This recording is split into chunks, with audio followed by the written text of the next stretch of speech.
She was just a passenger. Then the F-16 pilots called her Eagle 1. That title sounds like a headline, but it is really a reminder of how quickly ordinary moments can turn into defining ones, and how leadership can rise from the most unexpected seat on the plane. Today, I want to tell you a story that is less about jets and more about courage, less about speed and more about steadiness, less about rank and more about responsibility. She boarded the aircraft with no call sign, no helmet, no flight suit. She carried no authority except the quiet kind that comes from paying attention. She was, as far as anyone could tell, just a passenger, someone along for the ride, someone whose role was to sit, buckle in, and trust the professionals at the controls. And for most of us, that is exactly how life feels. We are passengers in systems built by others, on routes planned by others, in turbulence we did not choose. We assume that leadership belongs to someone else, somewhere else, with a title we do not have. The day began like countless others. Clear skies promised a routine flight. The pilots joked over the radio, the ground crew waved, and the engines sang their familiar promise of power and precision. She took her seat and watched the runway slide away, thinking not of heroism but of schedules and destinations. She did not know that within minutes, routine would give way to uncertainty, and uncertainty would ask a question of everyone on board: who will step up when the checklist ends?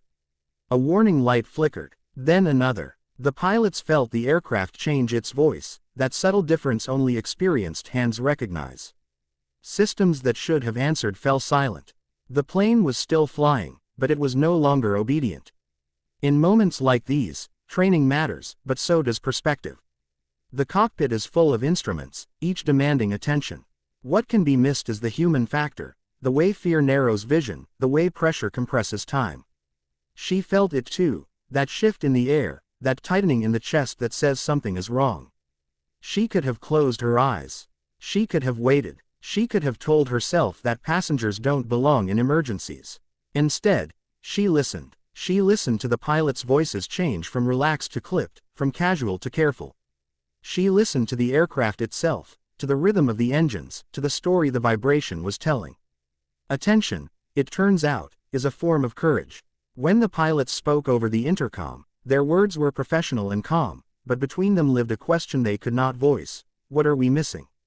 She did not interrupt. She did not panic. She asked a simple question at a critical moment, one that cut through the noise. It was not a command, it was a connection. It was the kind of question that reopens a narrowing field of view and lets fresh air back in. That question led to a realization. A configuration, overlooked because it was rare.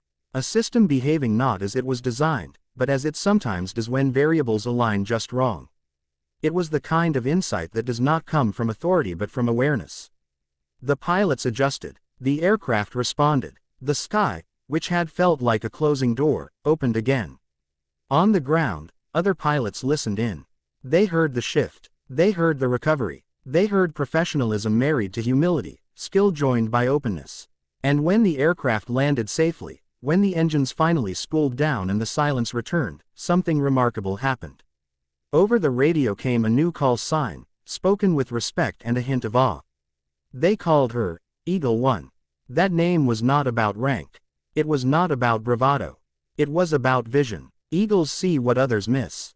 They rise, not by flapping harder, but by understanding the air.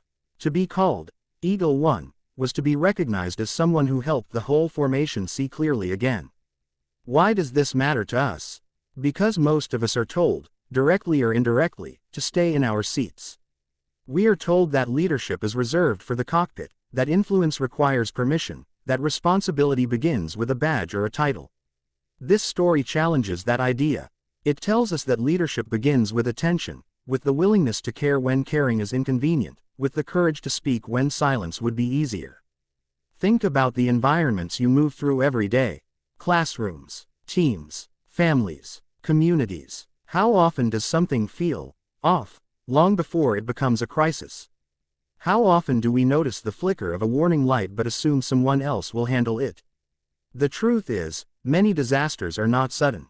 They are gradual, and they are preceded by moments that ask for courage disguised as curiosity. She did not save the day alone.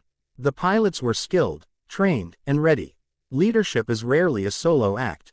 It is a relay, passed in seconds, shared across roles. What she offered was not control but clarity. Not dominance but direction. That is a lesson worth carrying. You do not have to take over to make a difference. Sometimes you simply have to see clearly and speak honestly. There is another lesson here, one that speaks to humility. The pilots listened. They were open to input from someone without their training, without their hours, without their stripes. That openness is a form of strength. Organizations fail not because they lack talent, but because they lack listening. The best teams are not the ones with the loudest voices at the top. They are the ones with the widest ears. When they called her Eagle One, they were naming a value. They were saying, we honor awareness. We honor courage wherever it appears. Imagine what would change if we did the same.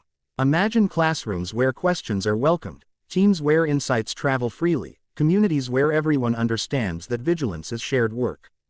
The story also reminds us that preparation is not only technical. Yes, skills matter, training matters, but character matters too. The habit of paying attention, the discipline of staying calm, the empathy to sense when others are under pressure, these are practiced long before a crisis. They are built in small choices, listening fully, asking thoughtful questions, refusing to look away. We often celebrate heroes by putting them on pedestals, turning them into exceptions.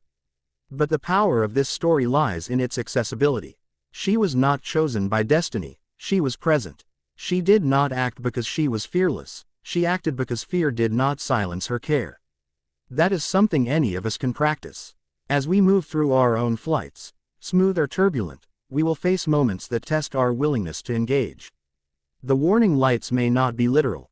They may be a friend struggling, a project drifting, a value being compromised. In those moments, remember, Eagle One. Remember that leadership is not a seat, it is a stance. Let us also remember the pilots who listened, who modeled professionalism without pride, who understood that the mission is bigger than the ego. Their example tells us that real authority grows when it invites truth from every corner. In the end, the aircraft landed. The passengers walked away. The sky returned to being just a sky. But something had changed. A name had been earned. A lesson had been learned. And a story had been born, not to glorify danger, but to illuminate possibility. So when you hear the title, She Was Just a Passenger, then the F-16 pilots called her Eagle One, hear it as an invitation to stay alert, to care enough to speak, to listen well enough to hear, to lead from wherever you are seated. Because the world does not only need pilots in the cockpit, it needs eagles everywhere, people who see clearly, act humbly, and understand that sometimes the most important contribution comes from the seat no one expects.